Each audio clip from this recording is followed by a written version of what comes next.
ఓం శ్రీ సాయి భగవతి జ్యోతిష్యాలయం నెంబర్ 1 వశీకరణ specialist Kerala tantric గురువు గారు పవన్ నంబూదిరి గారు. కేరళ నుంచే నేరుగా పరిష్కారం లభించును. స్త్రీ పురుష వశీకరణం, ప్రేమించి మోసపోవడం, భార్యాభర్తల సమస్యలు, ఎటువంటి సమస్యలైనా సరే 24 గంటల్లో పరిష్కారం లభించును. గురువుగారి ఫోన్ నంబర్ 9043637512. ఓం సాయిరామ్. సమర్థ సద్గురు సాయినాథ్ మహారాజ్కి జై. సాయిబాబా భక్తులందరూ కూడా నమస్కారం అండి. సాయినాథుని ఆశీస్సులతో అందరూ కూడా సుఖంగా, సంతోషంగా, అష్టైశ్వర్య, ఆరోగ్య అభివృద్ధితో ఉండాలని మనస్ఫూర్తిగా కోరుకుంటూ ఈరోజు ఈ వీడియోని మొదలు పెడుతున్నాను. ఈరోజు వీడియో ఏంటంటే, నిన్ను బాధ పెట్టి రాక్షస ఆనందం పొందిన వారి ఆటలు ముగిసిపోయాయి బిడ్డ. వారికి సమాధానం ఇవ్వబోతున్నాను, ఇప్పుడే తెలుసుకొని మన బాబాగారు అయితే ఈరోజు మనకి చాలా చాలా అద్భుతమైనటువంటి సందేశంతో అయితే మన ముందుకు వచ్చారండి. మరి మన బాబాగారి సందేశం ఏంటంటే, తల్లి, నీ కళ నెరవేరలేదని చాలా రోజుల నుంచి బాధపడుతున్నావు కదా. నీ కళ అయితే నెరవేరడం లేదని దిగులు పడుతున్నావు కదా. దేని గురించి అయితే నీ మనసులో ఒక ప్రశ్న కూడా ఉంది కదా.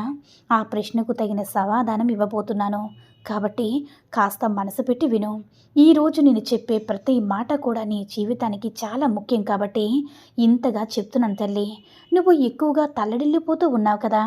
అలాగే నీ మనసులో కేవలం ఇది చేసుకోవాలన్న నిజానికి చెప్తున్నాను ఏంటంటే, కేవలం నువ్వు మౌనంగా ఉండడం నేర్చుకో తల్లి. అది నీ మనశ్శాంతికి తప్పకుండా దారి చూపిస్తుంది. నిన్ను ఎవరో మర్చిపోయారు, నువ్వు కూడా వాళ్ళని గుర్తుపెట్టుకొని అంటే అవసరం లేదు.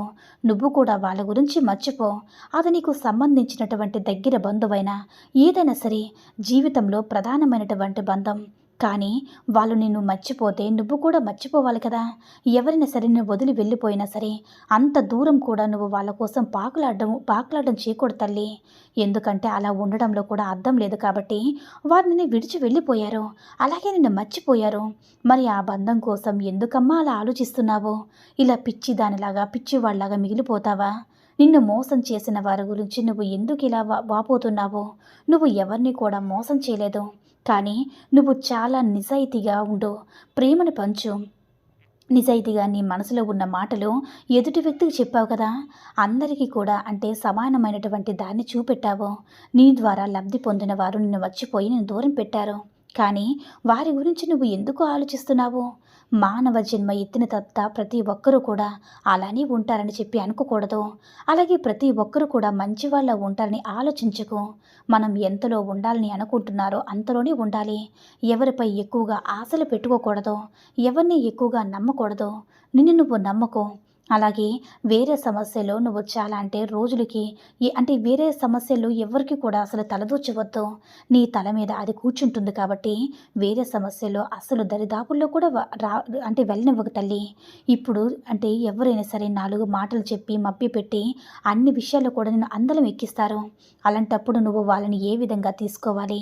నిజంగా వారు మంచి మాటలు చెప్తున్నారా, లేదంటే నిన్ను అవకాశంగా తీసుకుంటున్నారా? 1కి 2 సార్లు ఆలోచించి వాళ్ళతో మాట్లాడడం నేర్చుకొని. ఎన్నోసార్లు చెప్పాను కదా, అన్నీ కూడా నా సమస్యలే, అందరూ కూడా నా వాళ్ళని మోసపోతులుగా ఉన్నావు తల్లి. ఈ యొక్క విషయంలో నువ్వు చాలా తప్పు చేస్తూ ఉన్నావు. ఇలా మోసపోతూ ఎన్నకాలం ఉంటావు చెప్పు? వాళ్ళు నా వాళ్ళని చెప్పడం అనుకోవడం చాలా మంచిది. కానీ వాళ్ళతో ఏ విధంగా ఉండాలో, ఎంతవరకు ఉండాలో అంతవరకే ఉండాలని నువ్వు తెలుసుకోలేకపోతున్నావు. ఇప్పుడు చూడు, నిండా మునిగిపోయింది నువ్వే కదా. అసలు రంగేంటో తెలుసుకోలేకపోతున్నావు. ఎవరేంటో తెలుసుకోవడానికి నీకు కొన్ని రోజులు పడుతున్నాయి. వాళ్ళే నీ జీవితంలో కావాలనుకుంటున్నావు చూడు, అది నీ మూర్ఖత్వం అవుతుంది తల్లి. అసలు వాళ్ళ రంగు బయట పెట్టిన తర్వాత కూడా వాళ్ళే కావాలని చెప్పి ఎందుకు ప్రాకులాడుతున్నావు? వాళ్ళని దూరం పెట్టారు, దూరం అయ్యారు, అయినా కూడా నిన్నే కావాలనుకుంటున్నారు తల్లి. నిన్ను చూస్తే అలా అర్థం కావట్లేదు. ఎవరైతే నిన్ను విడిచిపెట్టి వెళ్ళారో వాళ్ళని బాగా గుర్తుపెట్టుకో. ముందు ముందు నీకు సమాధానం నువ్వు చెప్పాలి కాబట్టి నువ్వు ధైర్యంగా ఉండాలి. అందరూ కూడా కొన్ని మాటలైతే నమ్ముతారు కదా, ఎవరు కూడా సహాయం చేయరు. నమ్మినట్లే ఉండి మనకి ధైర్యం అందించినట్లే ఉంటారు, కానీ ఎవరు కూడా మనకి సహాయం చీరు తల్లి. నీ జీవితంలో ప్రతి మాట కూడా నువ్వే గుర్తుపెట్టుకోవాలి, నువ్వే ధైర్యం చేసుకోవాలి. ఎవరో వస్తారో ఏదో చేస్తారని బాధపడద్దు. లేదంటే ఎవరి దగ్గర ఏడుస్తేనో ఎవరి దగ్గర చెప్పుకుంటేనే నీ సమస్య పోతుందని కూడా అసలు ఆశపడకమ్మా. అలా ఆశపడడం వల్ల నీ జీవితంలో బాధే తప్ప ఇంకేమీ కూడా మిగలదని గుర్తుపెట్టుకో. బాబా నాకెందుకు ఇలా చేస్తున్నావని అంటున్నావు, కానీ నీ బాబా ఏం చేసినా సరే నీ మంచికే చేస్తాడని తెలుసుకోలేకపోతున్నావు. కాబట్టి అన్ని విషయాలు కూడా పట్టించుకోవద్దు. కొన్ని విషయాలు పక్కన పెడతాను. నువ్వు మామూలు మనుషులు అవుతావు తల్లి. అయితే నీ జీవితంలో జరిగిన ప్రతి విషయం కూడా ఒక కారణం వల్లే జరుగుతుంది. ఎవరైనా నిన్ను ప్రేమిస్తే దైవకృప అనుకో. ఎవరైనా నిన్ను బాధ పెడితే అది నీ సహనాన్ని పెంచేటటువంటి పరీక్ష అనుకో. ఎవరైనా నీకు దూరం అయితే అది నీ మార్గాన్ని మార్చడానికి ఇచ్చేటటువంటి ఒక సూచన అనుకో. ఎప్పుడు కూడా మనసును దిగాలుగా ఉంచనివ్వద్దమ్మా. నీ ప్రయాణం నీ సాయితో నడుస్తుందని తెలుసుకో. నువ్వు చేసే ప్రతి మంచి పని కూడా అందరికీ నేరుగా చేరుకుంటుంది. కాబట్టి ఏం చేసినా సరే అన్ని రకాలుగా నీకు మార్గనిర్దేశం చేస్తాను. మిగతావన్నీ నేను చూసుకుంటానమ్మా. నిన్ను ఎలా నడిపిస్తానో చూడు. ప్రతి ఒక్కరికి కూడా నిన్ను ఎవరైతే బాధ పెట్టారో వారందరూ కూడా సరైనటువంటి సమాధానం నీ నోటితో కాకుండా నీ విజయంతో తప్పకుండా అందిస్తాను. నీ జీవితం అంటే ఎవ్వరికి కూడా సులభంగా దొరకదు. కష్టం నీ బలాన్ని తయారు చేస్తుంది. ఎవరినైనా సరే పట్టించుకోకపోయినా సరే, ఎవరినైనా సరే విడిచిపెట్టినా సరే, నీ యొక్క కళ నువ్వు పట్టుకో.